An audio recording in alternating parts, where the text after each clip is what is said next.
Good morning, everybody. Welcome back to Two Girls Without Cancer. I'm your host, Becky. Ashley.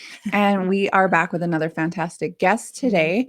Her name is Lesley, and she is a music educator, author, and speaker who had her own personal health journey that she had to overcome. Now, with this new change in her life, she didn't just heal herself. She didn't just fix herself. She's also teaching others around the world, other educators, how to overcome this. So as soon as I read her bio, I was like, yeah, we need this lady. We need to chat with her because I think a lot of people are really experiencing work fatigue, work burnout. You know, Ashley and I are not conventionally working these days. You know, we kind of have our own ventures happening, but I don't know about you, but I felt burnt out. Always burnt out. Yeah, well, I mean, you were a server. Like, that is hard work. Yeah, and I did that sometimes 12-hour days. Absolutely not. And I didn't have like a high stress job. I was a purchasing manager for a construction company, but like I hated it. I felt burnt out emotionally just being there. So I'm very interested to chat with Lesley here to hear what she has to say about everything. So I'll bring her in. Welcome to the show, Lesley. Good morning. Hi. Thanks for having me. Yeah. So tell us, where are you from, first of all? I'm Seattle. We're just starting summer here, so we're getting the sunny days finally. The sogginess is stopped. Yeah, you guys get a lot of rain there, don't you? Oh, we do. But now we get it, and it looks beautiful all spring or summer now. So. This is true. You know, I always wonder, like, would I rather have less snow, but then more rain, like for an early spring? I don't know. Snow sucks. Don't get me wrong. Snow sucks. But like, we get a lot of really sunny, snowy days. So those are nice. What really we all need to just move to a tropical island somewhere. Sign me up. Sign me up. Yeah, exactly. So why don't you give everybody like an introduction to who you are and how you came across this life path, basically? Well, sure. I am a big nerd, band geek, if you will, for my whole life as a student and as a child of a band director and the grandchild of a music educator. So my whole life, I knew I was going to be a band director. Wow. And I did. I'm in year 37 of doing it, and I love my job. I love my job, but it was killing me.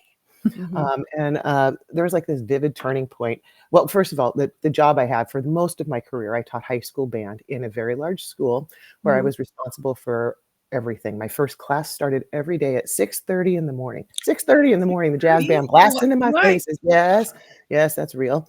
And then it would go all day of teaching, of course. And then as a band teacher, you've got the after school rehearsals and the pet band events and trips and meetings and practicing. And it was, oh my God, it was just overwhelming. And I loved it, but it got to be an unhealthy cycle because everything became my identity, my job, and I justified it all. I was raising 3 kids, right? So I had 3 kids 4 years apart while doing this, but they were part of my high school band program when they got there. So I just gave everything I got as a teacher and as a mom, and it was all awesome until it wasn't. Until I realized, my God, I have had 14 major surgeries. I've got, I was on a dozen different pills every day for anxiety, depression, ADHD, stuff to help me sleep, stuff to help me stay awake, pain pills, anti-inflammatories.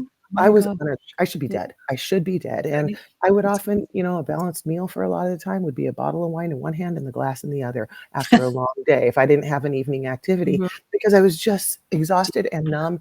And then, of course, that stuff doesn't do great things for your body when you have that toxic stuff and imagine the stimulation that goes with hearing 300 kids a day playing instruments for hours and hours and hours. And I loved it, but it became too much. And it manifested itself in hospital stays, in major surgeries, and all those things I talked about, and the mental terror. But the absolute, like, oh my God moment came when my best friend, Lori, she's a choir teacher at the other high school in our district. She and I have kids the same age. We walked together because we live in the same neighborhood. Just life was good until it wasn't. And I got the call. She'd gone to her doctor because things weren't going very well. She wasn't feeling good, just a little something. And when she called me, I was in my car. And I remember pulling over because I could hear her voice. I'm like, this is not good news. I was almost shaking as I got into the strip mall parking lot and the rain's pouring down there. And I turn off the car and she says, Lesley, it's stage 4 ovarian cancer. Oh, jeez. Shoot. I mean, it was like, I didn't know what to even say or do. Our whole worlds just fell apart. Yes. And for the next couple of years, it was, what could she do to get healthy? But she'd gone too far. before she could do it. She couldn't turn it around. There were some things to kind of postpone it, but inevitably she passed away. But that was my wake up moment. Like, oh my God, if I keep doing what I'm doing, I'm going to keep these same healthy things going or unhealthy things going, and I'll be next. And so I remember vividly one weekend I stayed with her because her husband had to go somewhere and she couldn't care for herself anymore. And she had seen all the things I had been doing to turn my life around, which included things like, I know it sounds silly, but I went to my doctor last time and he wrote another prescription. I threw it away as I left. Like, this isn't the solution. Yes. But anyway, Lori had seen that then when I decided that wasn't the solution and I had started some unconventional things, naturopathic stuff, I started taking control and ownership of everything I could for my own body. It was a process. How do I wean myself off the pills? How do I become healthier? And how do I do all the things I need to do so I can survive and maybe even thrive? And Lori saw what I was doing as she was going the opposite direction. And she said that weekend to me, Lesley, you got to write a book. You got to tell other people what you're doing. And I was like, yeah, you know what I'll do? And I wrote basically a lesson plan for teachers. So my book is called I Love My Job, but It's Killing Me. And it takes people through first self-assessment, like where are you in your health journey, your mental and physical wellness, those quizzes kind of things. And then it takes people through the steps that they can do to start turning their health around if they set some goals and the like. The book isn't, I didn't come up with something, hey, here's my solution and then use it. What I did is after I completely turned my health, I'm off all those pills. I am no longer in pain. I don't have the inflammation. I haven't had any surgeries. I have sick leave banked in my district now after running out of it years and years. And I'm 75 pounds lighter than I was. So I did all kinds of things to take care of myself. Yeah, but it was a whole lot of hard work. And so I really analyzed what was it that let me do those things. And I found 4 areas where I made big changes that took care of almost everything. I'm writing notes here. I need the secrets. Here we go. Well, I'm going to tell you. You ready? I call it the mPower method because all of the 4 things start with the letter M. One is a mindful approach to things. And that means I used to go like, oh my God, shut up with the mindfulness stuff. My eyeballs would roll in the back of my head. But then I started realizing mindful means paying attention. Pay attention to what you're putting in your mouth. Is this what you want? Pay attention to the habits you have that just might be leading to a path you don't want to go down, but you're not thinking about it. So I started really just paying attention to things. And the things I paid the most attention to were the meals I ate. And I learned that food is medicine. The crap that we buy at the stores, processed foods, it's not there to help us feel better. And it doesn't. And my body couldn't tolerate a lot of that stuff. So I had to figure out, what can my body eat? What meals help me feel better and energize me? And miraculously and easily lose 75 pounds and maintain it without effort, because my body, now I know what my body likes and thrives on. So the meal piece, mindful meals. Movement was another piece. If you don't move your body, it's harder to move. I wore a back brace for 6 years when I was in middle school and high school, which was really awesome. Those, your formative years, you want to look all cool. And you got metal rods down your back and things around your shoulders to support you. Super Did you have scoliosis? No, I had epiphysitis, which was it was really painful. And I've had rods and titanium rods and screws in my neck and back to fix all of that. But what fixed it more really was the movement that I started doing. I learned to use yoga and other, things in my body to teach my body to move in ways that didn't hurt. It honestly hurts less too when I carry around the weight that's appropriate for the frame I've been given. It doesn't put the pain in my joints, so I don't need pain pills. The inflammation's not bad because the meals I eat now don't cause inflammation. I know what foods to eat to reduce inflammation instead of more pharmaceuticals. So the mindful approach to meals and movement. And then as a music teacher, of course, music is that other piece. We all know about playlists to get you jazzed up, to go work out or maybe to help you sleep or eating or anything, things that can help change your mood, of course. But the other piece of this that is magical, and I've only discovered in like the last 8 to 10 years, is using things like frequencies to help with things. Oh my God, I used to take sleeping pills to help me sleep every night. Now I have frequencies that I put on very quietly in my room at night. And those frequencies respond to my body responds to that and just starts to calm down and go into really deep, refreshing, restorative sleep. And I keep hearing that about frequencies. Oh my God, it's amazing. Amazing. And you can use it for all kinds of things. If you need to be creative, you listen to certain things that put you in different brainwave states. And music, just in every aspect, whether it's playing music, as a music teacher, I got so involved in teaching that I didn't ever sit and play for almost 25 years. I didn't sit in a group and play my trombone like I used to do. And about a year and a half ago, I started playing music again in an all-women's concert band with 80 of us here in Seattle. And that joy that comes with that community. Music does it in so many ways, right? The physical music, the listening to it, the people you're with. And so that's what really changed it for me, was being mindful about my meals, my movement, and the music I use to help me. Amazing. And I'm a different person than I was. I am much more stable. I don't even know where to start. I go to the doctor for preventative care now, not twice a month because I'm sick and I need another prescription. That's what I want. Lesley, you're making me so happy listening to you. Like, you're filling my heart with just so much positivity. I love it. But the way you say it, you know, it comes from the heart and the soul, and that you worked really, really hard to be where you are today, and you didn't give up. And I had to go against what we've all been taught, right? Go to the doctor. The people in the white coat will write you a prescription, and that they're the gods of everything. I had to understand that it's my responsibility. They can tell me what to do, but they don't always tell me what was working. It got me out of their office for a while. It covered up a symptom maybe, but I've gotten to root cause. Get rid of the inflammation instead of take anti-inflammatories. I'm telling you, inflammation is the root cause of everything. All disease comes from inflammation. And so that was key. And I remember asking my doctor, my regular doctor, before I found the naturopath, I said, it was one of my last appointments. I said, you keep giving me these anti-inflammatories. What is inflammation bad? I mean, I was super naive. I didn't know. He goes, oh, it's terrible, blah, blah, blah. And I was like, could anything be causing this inflammation that I could do anything about? He goes, usually it's in diet and all of that stuff. And so probably not, just take these pills. He was wrong. He was so wrong. He was wrong. I learned how my body can handle its own, or be its own healer.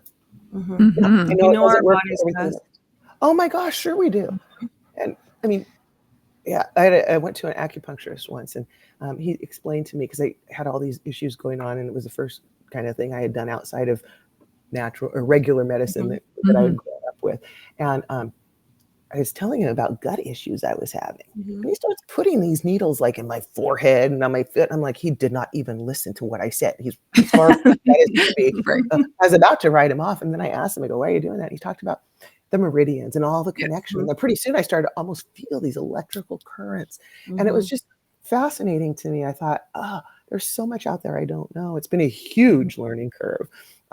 And taking all the things that I had been taught, in the past about how we think about medicine, and rethinking it, and just having to trust my own body to tell me what it needs, and really pay attention and listen to it. Be mindful. If I'm consistently not feeling well in a certain way, start analyzing, what am I doing, and what could be causing it. Well, we both are like such a huge advocate for holistic wellness, because it's not just even one avenue. It's not just going to be acupuncture. It's not just going to be food. It's not just going to be music. It is a combination of all that wellness. And part of it, like we had an episode about holistic health, more of like a general overview, but part of that was that work piece as well. It was like how you're feeling when you're stressed at work, or you're not included at work, or you don't feel like it's a community for you, and just how that also can trigger that sort of stress for you. So like that holistic piece is literally every aspect of your life and then some. Yes. 100%. And like I know we both are so grateful for what we went through, because the knowledge that we've gained from all the research that we've done to be able to understand things, be able to help ourselves, help our family, help others. I mean, I wouldn't change it for the world. What I went through, it was hard, but it's brought me to I the would have woman I am changed today. not having cancer probably, but I mean, I wouldn't change it. But you're right. I'm thankful for the knowledge. If I didn't go through that, I would have still been naive as I was prior to, because I thought I was healthy. I meal prepped. I was in the gym 6 days a week. I was a full-time mom. I worked full-time, and I thought I was healthy. And then after, it really humbles you going through something, and then you're like, oh my God. Then you start doing research and you start understanding things differently. Doctors aren't going to tell you about holistic. I didn't know about any of that stuff until I got sick. Well, pharmaceuticals don't want you to know about it either. No, of course not. Because money, they can keep us sick enough to come back for the medicine, and the doctors get the kickbacks. And we keep hearing, like, on the people or on the episodes of people we interview, it seems to be the same theme amongst everyone is I was getting burnt out. I was Mhm. overwhelmed. I was taking on too much. I wasn't doing enough Yeah. self-care. And it sort of is the same thing that like, how do they put it? Like disease is just dis-ease. Like you're Mhm. uncomfortable, your body's uncomfortable, and that's what leads to Then all your diseases. emotions set in your whole Yeah. body in different places, and then it, rots you from the inside out. And then everything in the world that just feels so crazy and out of control, it's easy to just say, "Screw it all." And no But wonder why that COVID stuff, whenever that happened, it literally shut everyone down, got everyone paranoid, got everyone scared. And then what did our bodies do? We lived in fight or flight for how long, right? Well, I think a lot of people are still suffering Oh, of course from they that. are, Like they right? haven't actually ever recovered from Don't touch me. well, not even Don't that, but hug just me. the stress that happened during Oh, that yeah, time with as well. You can see working. mental health has taken a huge nosedive in younger kids Yeah. too, like who In the couldn't place I used to live process. in, there was a lot of suicides within that COVID. And they were I people my age, our age. It's terrible. I Yeah. see a lot of students, band kids, and I was teaching Right. high school at the time, and those are the kids that pretty much do what they're supposed to do. They do all the homework Right. because the promise of, you'll graduate, you'll Right. go to all Mhm. those things. And because they're And then part of they a have community, there's a right. protective Mhm. factor in that. Right, and then in my kids that in May of 2020, we're supposed to fly to New York and perform at Carnegie Hall, and then, Mhm. of course, the rugs ripped out from under them on March Mhm. 13th, 2020, when everything shut down, It's and heartbreaking. well, yeah, but it also, I think, gave kids this attitude, like, or this feeling like, "Well, it doesn't matter what I do 'cause it could all be Mhm. lost at any time," so almost Why? giving up, and that Mhm. worries me and concerns me because, Yeah. um, some people start to lose hope, and that impacts our health so much too, Mhm. so Yeah, it really does. And I think too that that extra piece for children Mhm. was that they didn't have the cognitive development to They didn't. understand Or just see people's faces. that pharmaceutical piece. They couldn't understand that like uh government control piece. All they heard was, Mhm. oh my gosh, like if we go outside, if we talk to our friends, if we socialize, we're gonna kill someone, we're gonna Mhm. die. So I mean, it was Yeah. a horrible time Mhm. for children Even the especially, but younger ones, like the little guys, Yeah. they didn't see expressions. for Everyone was sure. in masks, so all they seen was eyes. So they couldn't, the happy, sad emotions and stuff like that. Yeah, It was a right. crazy, crazy time. Yes, I'd like to Because forget mine that was time little. forever. I would love to forget that You forever. should have tried teaching online band. That I was cannot imagine. I just tried to homeschool my kids and it was hard Jeez. enough. I can't even imagine. My kid was in French immersion. Like my older one, she was No. grade 4. She knew French immersion. She knew French. I didn't have to deal with her. She was a great student. Mhm. My second grader did not know French. She tried her hardest and they had gotten a new teacher right before COVID hit. She was from Africa, so African French, which is a lot different than Oh, Quebec French. yeah, hey. And I was like, girl, I don't know how to help you. I'm sorry. So like, we're just gonna Do fail it. grade 2. It's fine. I put her in English in I grade was in 3. French immersion as well, and you know what? After I think my second grade, I'm like, Mom, I'm done. It's hard work. It is hard. It is hard work. I can't imagine having to Mm. teach online during that time. How stressful. well, band is all about playing your instruments with other people, and now you're locked in your Literally. own room while your parents are Yeah. saying, "Don't play that instrument. I have to be on a Zoom meeting for my work."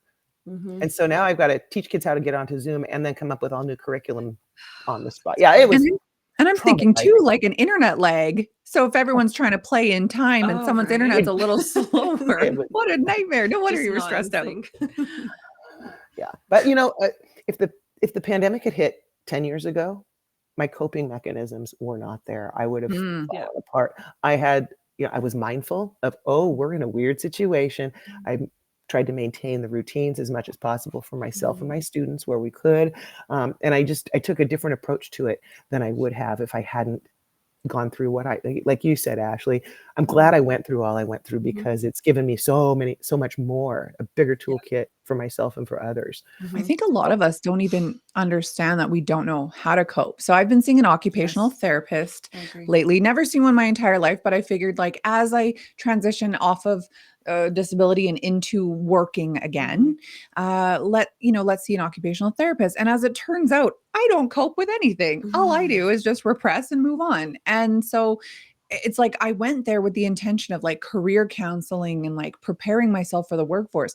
What I'm coming out of there with Working is on new stuff. realizing that I don't know how to make meals again. Mhm. I don't know how to parent. I don't know how to clean up after, like, not that I'm There's living in so like a many disgusting things. filth or anything, but it's like things that I have taken for granted over these last 2 years that as like a human being, like I need to be doing properly. And then yesterday I brought my husband into the appointment for, our first time. And it was like, it was so emotional. And this is an occupational therapist, it's not a counselor, but it was like all of a sudden I'm like, the reason I take on so much and I feel overwhelmed and burnt out is because I actually don't want to deal with my emotions. I don't want to deal with what I'm feeling. So I just continue to keep myself busy. And as I alleviate busyness from myself, I'm starting to feel things again and I don't like it. So then I'm trying to pile it up inside you. and it's like, I Vicious cycle. I left the appointment. I said to my husband, I don't think I have coping skills. Like I thought I was really good. I've always prided myself on being really positive. Like the glass is always half full, always with me. Sunshine and rainbows, Always, not me. As it turns out, it's just because I don't know how to feel the negative side at all. So I like that you're talking about coping strategies and things like that because I need to learn them. Well, I do with myself. I do a lot of breath work because I understand how that's our hearts are like a metronome. So as a music teacher, I use that with my students a lot. And every day in each of my classes, I spend the first 4 minutes going through a breath routine with them. And their heart rates sometimes we'll take their heart rates at the beginning of that. And then we'll do the 4 minutes of breath work and then they take their pulse again. And I talk to them about their biometrics, right? Their heart rate went from faster when they come in the classroom all wound up and noisy to and how I physiologically can help them change and give them that mental, it's like a snow globe. If you take a snow globe and shake it up, that's what middle schoolers coming into the band room are like, just chaos. And when we take you can't hold a snow globe and move around and still see what's inside because that glitter stuff's flying around. But if you set it down, it just takes a few moments, but you just got to let it calm down. And kids are like that. We're all physiologically built like that. And so when I went off my meds for ADHD, when I started this whole process, I said to my students, look, I'm still distracted. Don't get me wrong, but I have to learn some new skills to deal with that so that I can focus for you when you come in the room. Because I'll have just had another class of 55 kids with noise and I need to reset for you. So I can't leave the room to reset. So can you guys just do this with me? And so I taught them the routine so that I could reset. And by goodness, let me tell you what a bunch of kids look like. They look like limp Raggedy Ann dolls. When I look like Ashley over here. I mean, I used 528 hertz. I put on over the speaker, so it's supposed to be our heart chakra. But it's just a tone, so it covers any hallway noise that might happen or whatever. And then I turn off the lights and I put on our big screen like a kaleidoscope just to let their eyes rest on that, and just talking to them. And talking them through 10 deep breaths and relaxation and doing all that makes such a difference. Okay, Ashley, wake up. But that's what happens. I can't breathe. So it's just, I got a good night's sleep, but for some reason I just can't suck it in. Yoga I've been going to, and it's actually been helping quite a bit. Oh, for sure. At the beginning of the class, they help you with that. And then you're mindful through the whole class, how you can actually breathe through holding your positions and stuff. It's hard. That's a big part with music too, because to teach them to breathe properly so they have that capacity to pace their breath with their playing of their instruments. As Becky knows, as a former band student, right? But that was in the 90s when nobody really cared a whole lot about holistic health, or like my parents never taught me like you need to slow down and breathe and maybe not be super overstimulated and because they didn't know any of this. Yeah, I went to college in the 80s, and the only thing they taught us was how we could give to our students and to our communities and to our schools and everything else. Never mind us, and that wasn't even a consideration. And part of what's coming up in the occupational health, excuse me, is that I said if I take a rest day, I feel like I'm being lazy, and there's something ingrained into us. I can't speak for men because I'm not one, but like as women of like our, millennials, Gen Z, I think. Gen X, Gen X, yeah, for sure. We feel millennials and Gen X, and then of course older. It's like you don't get to have downtime because that's time that you could be serving somebody else in your family. Through everything. So when your living closet needs to be clean, how dare you sit down? Yeah, right? Literally. So when my OTs, like you need to like not book stuff on certain days or like not take on more, not take on clients, not do this. And I'm like, I don't understand. Like, what do I do? She's Mhm. like, you relax, you do some self-care. And I'm like, no, that's lazy. That was like when I got sick, I couldn't move. Like I had a lot of issues. I stayed in bed a lot, but my guilt was so bad that I would be crying all the time. My mom's like, "Do you have to heal?"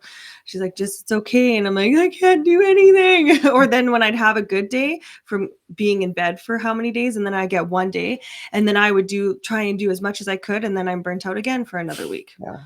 You know, but it's just that guilt that you have one inside of you. one of the tasks this OT had me do was write down hour by hour everything I did in a day for 4 days. Oh, wow. And I looked at this list and I was I like, can only imagine. why did I go to the grocery store 8 times in 4 days?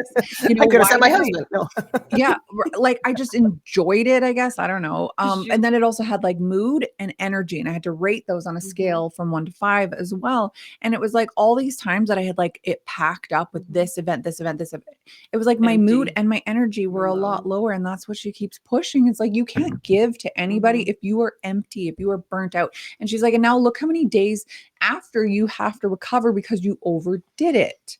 Now, you don't just overdo it physiologically, like you can also Mentally. overdo it mentally, Mhm. you know, like needing to be there for everybody at all times. I find very exhausting lately. Mhm.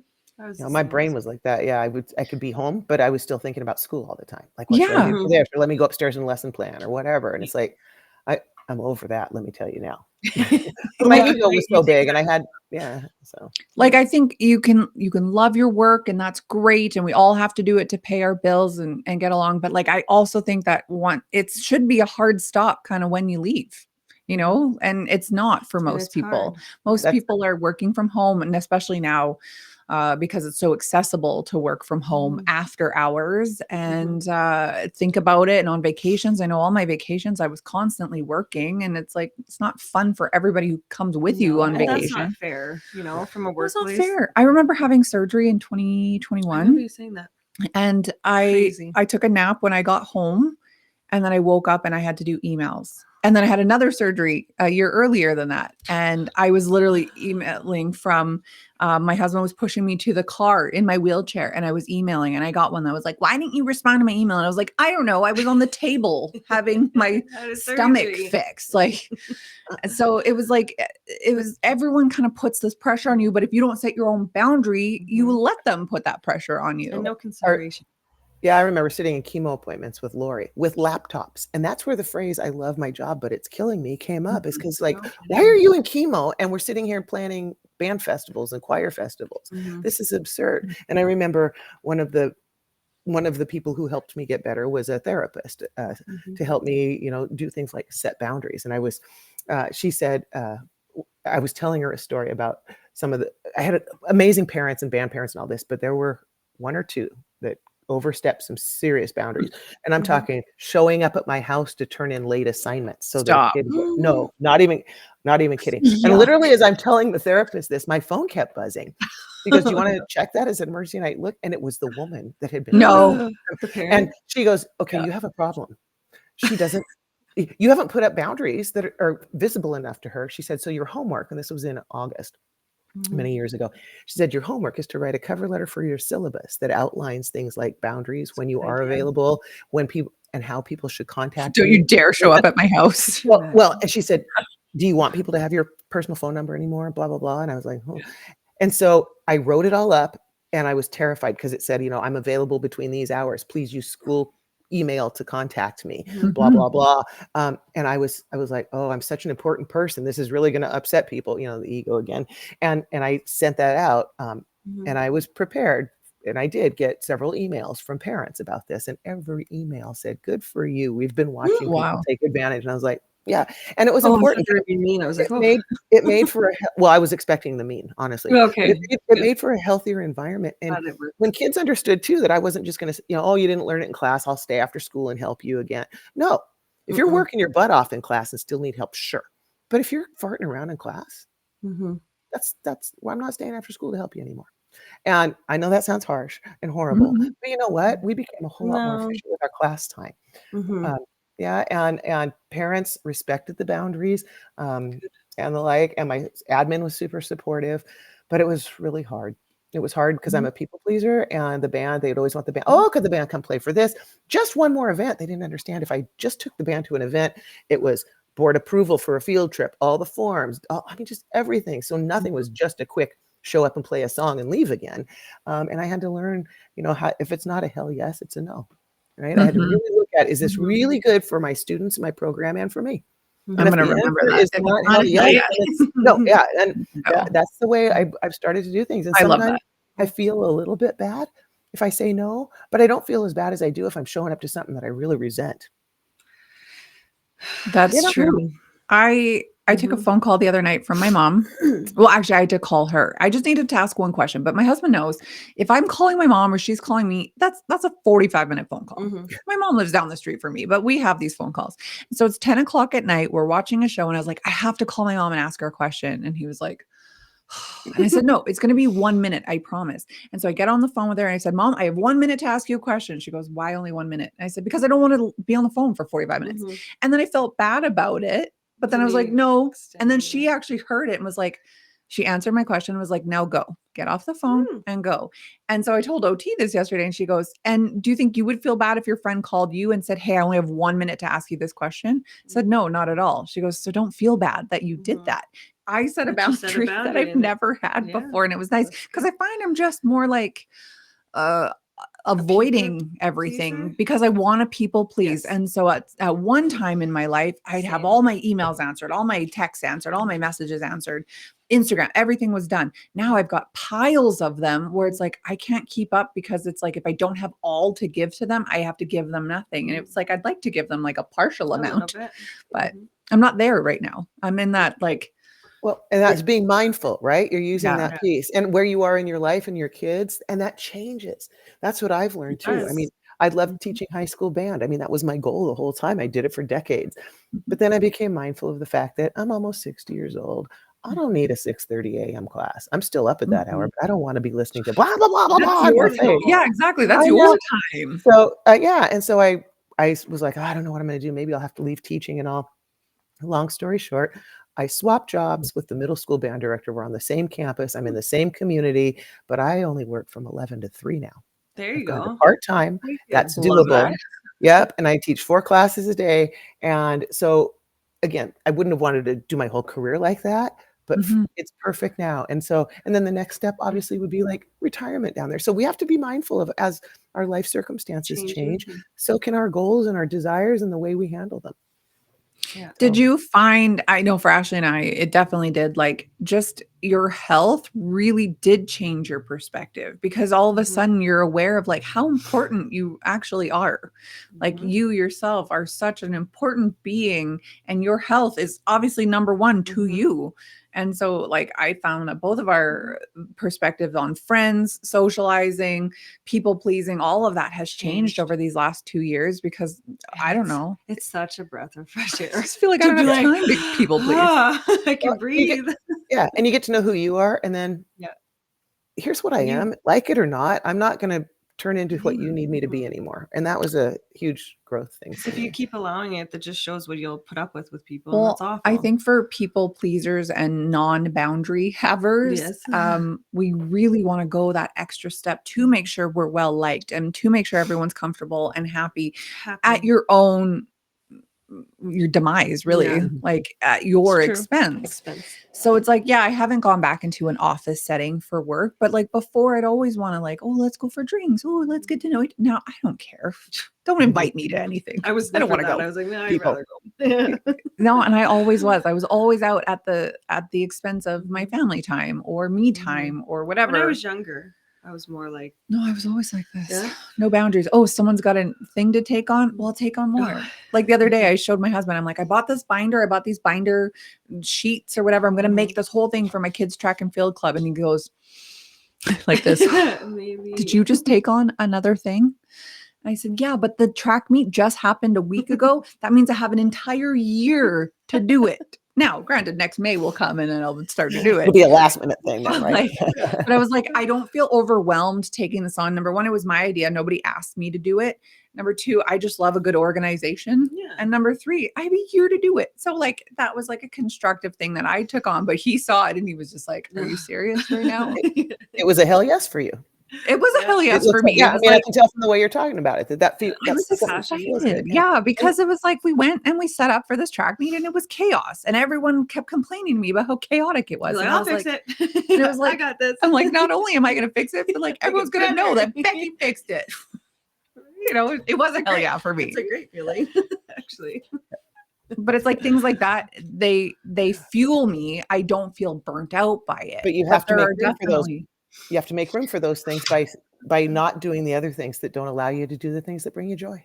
That's what I've been taught. If you're doing a whole bunch of things that aren't, you know, they're serving others and not you. I mean, yeah, obviously serving others is very important, but like if you're feeling burnt out from those things, then you need to start Step dropping them and start upping. Like my husband said yesterday, if you have an unbalanced scale where you're doing this a day and it serves other people and there's none for you, well, maybe you need to add something to level it out. tip. I don't know.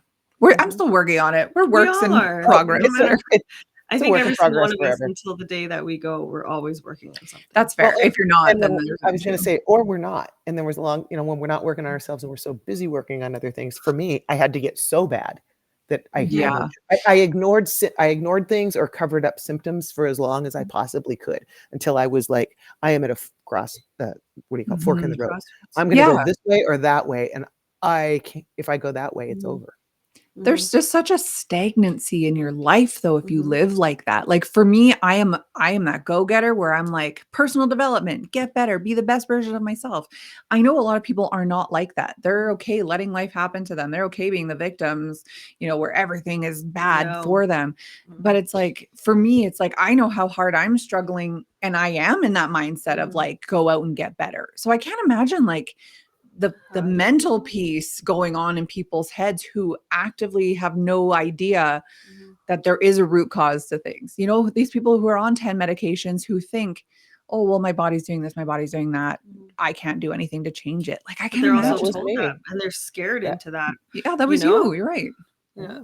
And then, anyways, for me, it took a rock bottom. It took it was 2016, I think, 2017 in the spring. And that was a day in March when I came home from school and I said to my husband, I can't go back. I cannot go back. And it was a mental as much as physical. I didn't leave my house for like 2 months. I exhausted all the sick leave and went without pay for a while. It was not good. And then that's when I started that whole process of either I got to get better or I'm going to die. It was pretty obvious that I wasn't going the right way. So that's when I started the whole process. So I didn't see my students from March until the following September. When I walked in, because I get kids year after year, right, through high school. And I walked in September and they're like, Miss Moffat. They didn't recognize me. Not only the weight, but I think I carried myself differently. And it was really interesting. I have chills. It was really interesting to be able to share that with the kids and to say, I have to.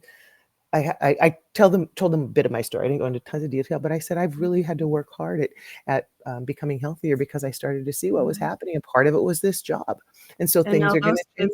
And look up to you and see how much hard work you put into yourself, and that you become a role model for them, not only as a band teacher, but as an inspiration in what you've. But a badass band teacher, an overcomer. Because that's an important life lesson there. Because they're all going to, going to have life challenges. They may not be band teachers, but life's going to be hard for them. Their health is going to go. And how do you deal with it? How you respond to those challenges is determines what the next steps are for you. And I realized that prescription after prescription to cover things up was finally not working anymore. No, it isn't going to work. Eventually, like your organs are going to be like, we've had enough of this. Because they all the side effects. I know, and then the side effects, you might accidentally do all these things that happen, or, it's Right? like, those are way worse than the initial thing almost. I mean, it's terrible, so Changes I know. everything. it's I met a guy recently who was on like 8 different things, and I put them in the drug interaction checker, and it was like some of them were Hurting and him, I'm like, making what? it worse, I'm like, probably. what is your doctor thinking? And it's Oh. like, listen, I'm not going to tell you to get off of your meds. However, you may want to consider that everything that you're on is kind of leading in the same direction, and that's like your health, like your eating, your diet, your exercise. Like it really is. But I also find that the pharmacists know more than doctors when it comes to prescriptions and what can intertwine with each Yeah. other. Yeah. Well, they have to. I hope Yeah. so. They've been paid. You would to think do the it. doctor would know, but unfortunately. We could go down that rabbit hole Yeah. forever. So as we come to the end of our show here, why don't you just let everybody know how they can find you, how you can help out. Like I put your website under your picture there, mpowerededucator.com. But I know you have other ways of contacting you. So just let everybody know. Yeah, well, best thing to do is if anybody else is out there on this journey and you're like, oh my God, I feel like crap. What do I do to turn it around? With your permission, I'll be happy to share a link. We put in the Please. show notes something to get a free download of that book so that anybody Oh, that wants awesome. to go through and do that self-assessment Mhm. and start looking for solutions can do it. That's what I wrote the book I needed, that I wish I had had. And It's so cathartic. yeah, it is. It teaches a lot, when you're going through that writing process, teaches a whole lot about yourself and stuff. A So self-discovery. And even if it just helped yourself, I mean, you put it on you put it on paper and that helped you. So, I mean, obviously everyone's going to be touched by this. Like everyone who's hearing you and thinking that's me, they're going to be touched by yeah, this. you don't have to be a band teacher to know what burnout feels like, to know what feeling For like sure. crap feels like, to go through those things. I do it through the lens of a mom who's also a band director, but so Mhm. many people can still relate to that. So Even just a full-time mom, that's exhausting. yeah, Well, literally. yeah, and being pregnant while doing the working and then Oh. nursing in between classes. Oh yeah, all of it. But again, it was part of who made me what I am now, and I feel like I'm stronger now because of all that. We And can now tell you hopefully I can coast a little more. Mhm. Mhm. Yeah, you have this like air Yeah. of like, I don't The want to aura say, around her. I don't You even can want to see say it. like confidence, but just like peace. I am. Like you I am just at seem, peace finally. I am, and I didn't used to feel that. I love I that. see it. I love that. It's Well, great. thank you so much for being Mhm. here, Lesley. Again, mpowerededucator.com. Probably the best way to reach out to you. Everything will probably come directly to you, I would imagine, if someone Yeah. contacts you there. Yeah. Amazing. Well, thank you so much you. for sharing your story with us. Thanks for inviting me. Isn't that great? That is great. But it's so nice to see like when people recognize, they see that they might be going down something, they don't know what's going on, and then they're like, you know what, I'm going to take matters into my own hands, and I got this. Because That's I what we did. think that story is like so underutilized now. It is. People are like, oh, I'm feeling sick. Let's see what my doctor has to And say. then it's like, okay, well, whatever they say has to You're be right you're because they took depressed. an oath and they're You have going to do this. anxiety. Yeah. Yeah. It's unfortunate. So It is. I feel very inspired. Like I do all of Oh, these It's been a great interviews. season. Yeah, It's all these still interviews. going, but it's I feel super inspired with everybody. But like, Mhm. just hearing Leslie's story about that overwhelming Right. taking on too much, just like, And then man, that having to speaks watch me. her friend pass away from something because she got into that too and like overwhelmed and work and like, oh, it's just Like, I don't It's know about hard. you, but if anything is motivating to be better, it's Mhm. getting sick. It's Oh, cancer. that really does. Right. So Changes your life. I love the 4M approach. Mindfulness. It's amazing. Meals, Meals. music, movement. Yeah. Like, so you're just telling me that I just have to like eat properly and move and have some joy in my life. And it's that's like, not hard at it is all, such a is it? simple recipe, but it's such Right. an like underappreciated Mhm. or undercredited Mhm. prescription. The moving one is really, it hits home for They're me all- because with my SIBO and laying and the toxicity my body was in, and then I had to, it took everything in me just to fight, get out of that bed and go on that trampoline. I couldn't Mhm. jump. I had just up on my heels, up and down. And that's what kind of started Mhm. me this last time to restart myself. Yeah. And it's so important. That's and crazy. People don't understand. Yeah, movement's huge. But I'm just thinking like the music piece too. Like there's Oh, just yeah. something about putting on a good song. I'm like getting for, into music now. I for wasn't me, before. oh really? Yeah. For me, it's like 70s rock even into the 80s, like Yeah. something like if I put on Sticks, you Mhm. probably don't even know Sticks. No. If I put on Sticks, it's like my mind is taken into like the most magical place. I'm obsessed with country. See, and I don't, a country doesn't do that for me. Country makes Country me feel does it for depressed, me. but like 70s rock does that for And me. see how we're all different. Well, yeah, exactly. Everyone is so different. Everyone's different. Anyways, we are back Mhm. next week. Oh, I will make a disclaimer. Our last episode, I didn't tell you this. What? Our last episode was YouTube jailed again. Oh, I did. What? Okay. I said the word coffee enema, Oh, did and you? I just said it. And they were like, nope, medical misinformation. So we are in YouTube jail again. Hopefully this episode will This be is our up second time. on Tuesday. This coming, what day is it today? Today is the 5th. So Yeah. on the 12th, Let's see. or no, the 10th, Let's see. it should be up. So we'll see. But anyways, we are on Spotify, we are on 13th. Rumble, we are on Apple Podcasts. Oh, shit. And those places for sure do not censor us. So we will for sure be Mhm. there, but hopefully on YouTube also. So check us out every Tuesday at Two Girls Without Cancer. Thanks, guys.